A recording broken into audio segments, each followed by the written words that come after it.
ஒரு உண்மை சம்பவத்தை நான் உங்ககிட்ட ஷேர் பண்ணலான்ட்டு இருக்கேங்க. அதாவது ஒரு டாடா சுமோ ஒன்று நைட்டு காணாம போயிடுச்சு. உரிமையாளர் அப்போ தான் வண்டியை நிறுத்திட்டு உள்ளே போயிட்டு வெளியே வந்து பார்க்குறாரு, வண்டியை காணோம்.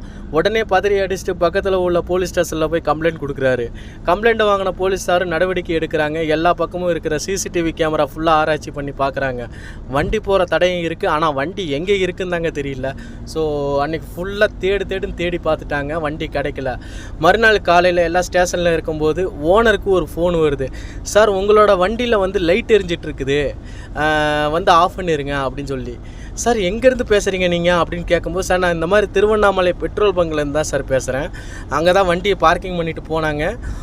கிட்டத்தட்ட லைட்டு ரொம்ப நேரமாக எரிஞ்சிட்ருக்கு. சரி, அதான் வண்டியில் இருக்கிற ஃபோன் நம்பருக்கு நான் ஃபோன் பண்ணி பார்த்தேன், நீங்கள் தான் எடுத்து பேசுனீங்க அப்படின்னு சொல்லவும், சார் வண்டியை அங்கேயே பிடிச்சி வைங்கன்னு சொல்லி அங்கே இருக்கிற லோக்கல் போலீஸை கூப்பிட்டு அந்த வண்டியை வந்து ஹேண்ட் ஓவர் பண்ணிட்டாங்கங்க.